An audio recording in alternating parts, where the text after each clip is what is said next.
resultado da Freedom House, que é uma instituição importante de Londres, mostra que no século passado iniciou com cerca de 14 países no mundo que seriam países democráticos. No final do século passado tinha mais de 120. Ou seja, o século passado foi o século onde os países optaram pela democracia.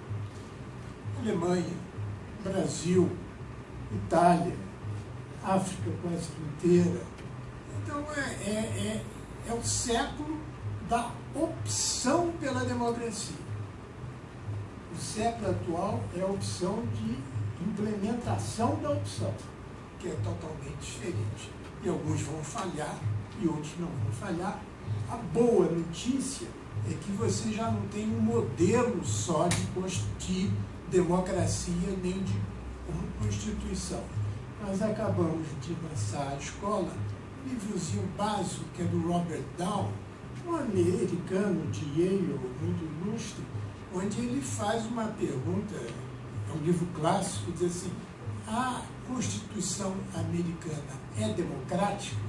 E ele já mostra das diversas dificuldades da Constituição americana ser enquadrada como uma Constituição democrática. Nós vimos lá recentemente essa crise na eleição do Bush e Gore, onde você teve que parar o processo de apuração eleitoral, Flórida para aí, o Supremo decidiu a posse do Bush e diz: não cria precedente. Quer dizer, foi uma coisa inédita nisso, mas mostra já uma tensão que ficou latente agora, não sei se você viu, André, no discurso do Obama, do State of the Union. O Obama colocou o maior problema dos Estados Unidos hoje é que a democracia vive de respeito entre o interlocutor e agora você tem raiva entre os interlocutores. E diz que isto mina a noção de representação, porque esse é o problema. De modo que este século é o stress test da democracia para todos, inclusive para a gente. A boa notícia é que a gente pode fazer do nosso caminho. Não tem mais aquele monopólio de que não, somos do Ocidente, etc. e tal. É o modelo americano, Rui Barbosa, etc. e tal. Rui Barbosa chegou a dizer que se houvesse casos em que as leis nossas não resolvessem, nós devíamos ver os estatutos das nações civilizadas, quer dizer, a independência intelectual absoluta que existe ainda até hoje, né? Você prefere citar um autor alemão do que um dado sobre a opinião pública, numa decisão do Supremo. Mas o meu primeiro ponto é esse. A Carta de Direitos nossa é fruto da...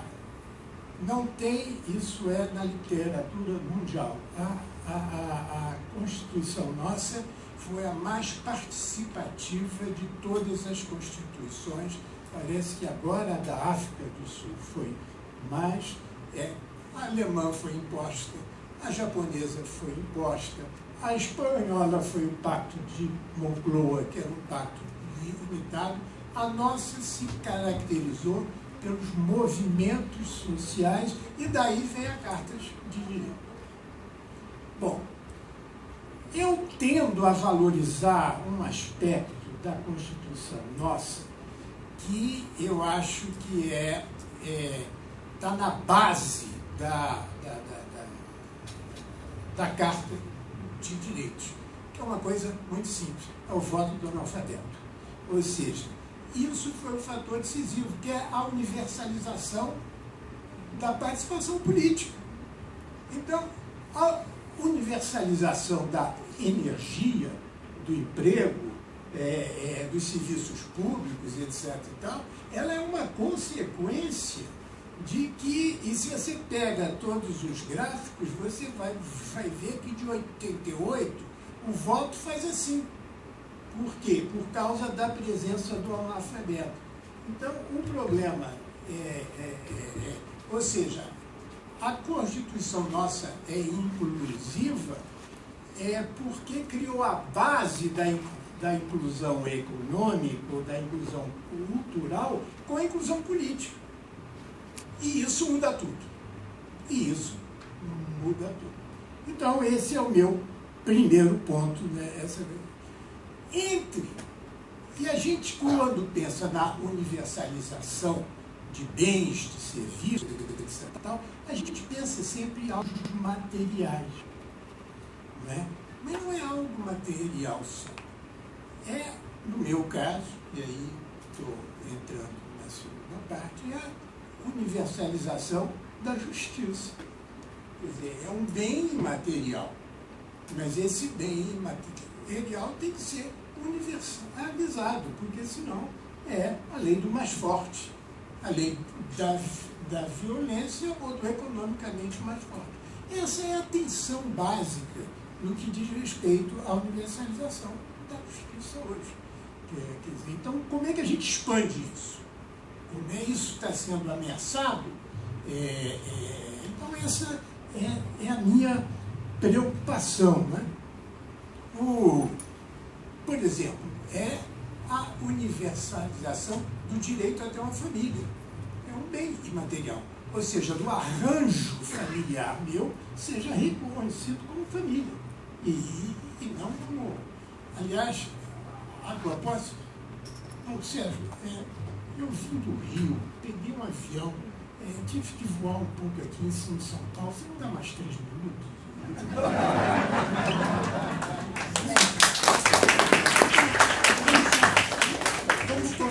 É só para contar essa história. Eu participei da Comissão Arinos. E teve um momento que nós tínhamos que votar o que era família.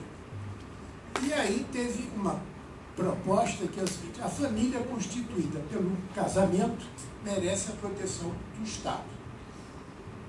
Na mesma hora, tinha um pastor representando lá na comissão.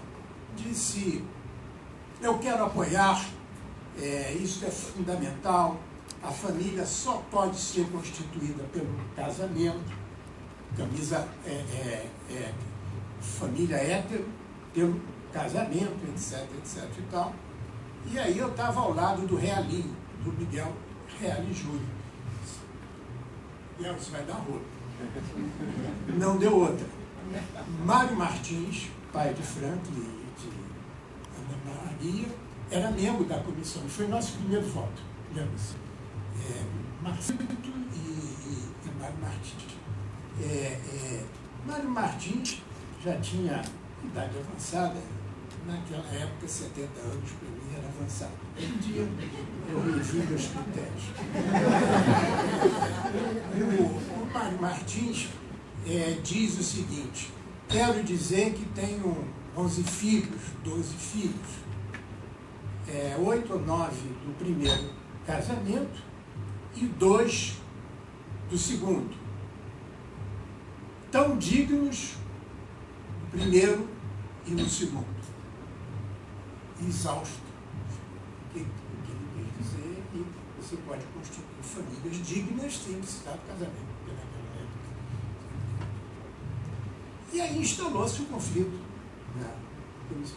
Sabe quem resolveu? O padre católico Fernando Bastos Dávila. O padre Ávila foi quem propôs o seguinte: então vamos fazer o seguinte, casamento e união estável. Foi nesse momento em que o padre católico propõe essa história. Então, o Espírito Santo baixou. Bom, então é o seguinte, entro na parte técnica. Porque vocês sabem que tem um artigo na Constituição que diz que o Colégio Pedro II é intocável. Então, você não, mas tem um artigo da Constituição.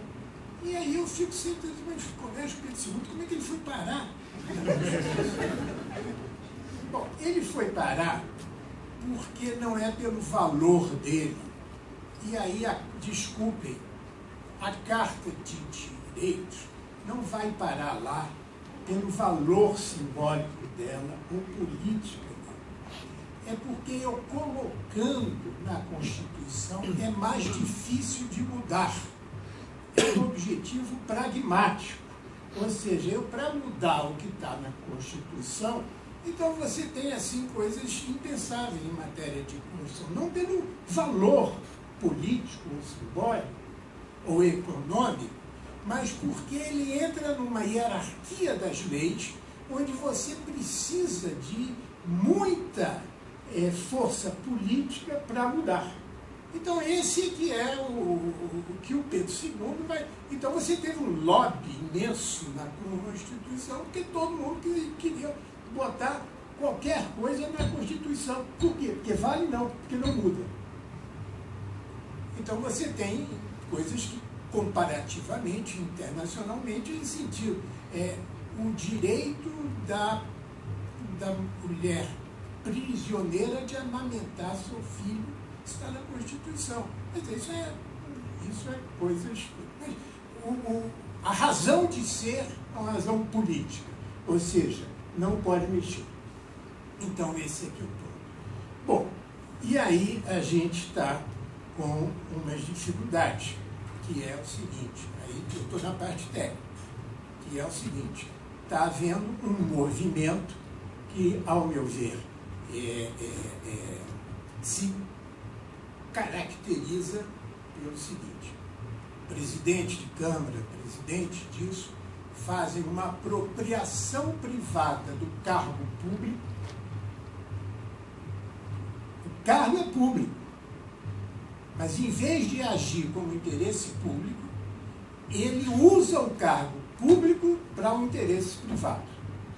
É isso que a gente está assistindo. Eu não sei se o julgamento do Cunha já acabou, mas que é o Cunha teria recebido propina e é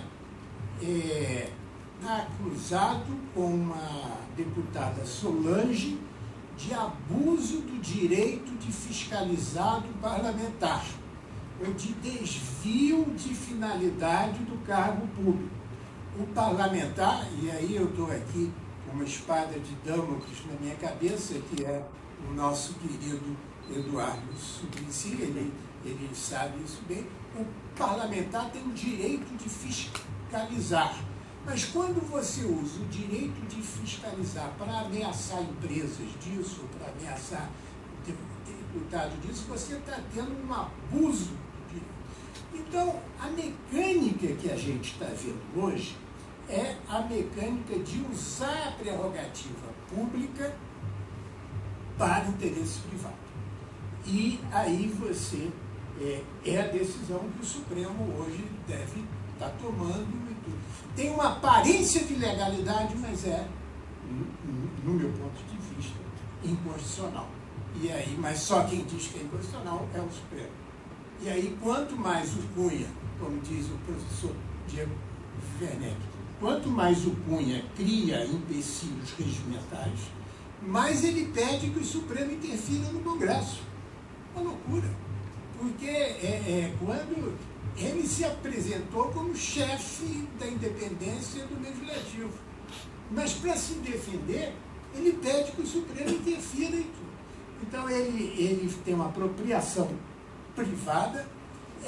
O outro mecanismo é a interpretação regimental, porque tem uma discricionariedade na interpretação regimental, que é da competência dele.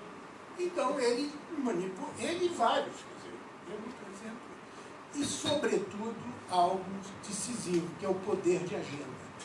Ou seja, eu decido o que o Legislativo vota e quando. A mesma coisa no Supremo. Eu decido quando peço meu pedido de vista, como Gilmar, que retirou... tá bom, ok. Já foi mais do que os 3 minutos. Tá? Ok. É como o Gilmar, que reteve, que capturou, que sequestrou a decisão do financiamento de campanha. E o regimento diz que tem que devolver em 2 sessões. Então é o seguinte, o Supremo fica num corner, porque ele tem um regimento. E tem um ministro, tem vários. Os dados nossos são impressionantes.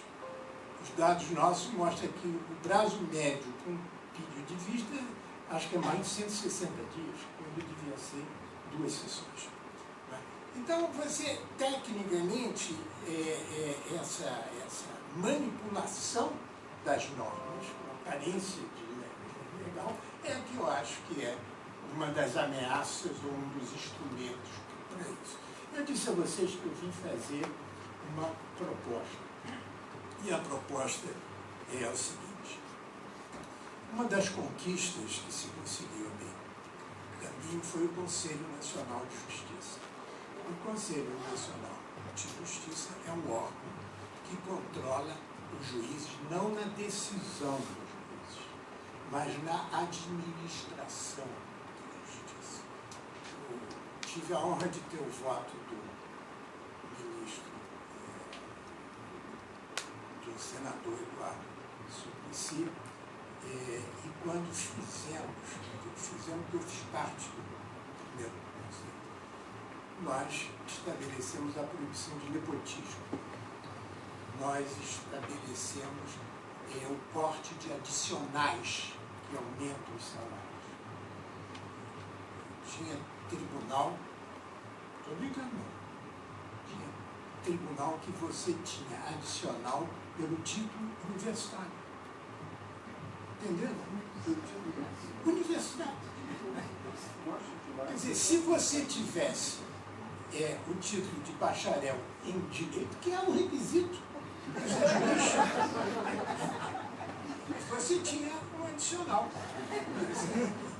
Mas, sobretudo, quando algum cidadão ia para a justiça e encontrava, não tinha prestação jurisdicional, não a decisão de mérito, mas a gestão do seu processo, os adiamentos, etc. E tal, eventualmente, um ou outro caso de corrupção, que é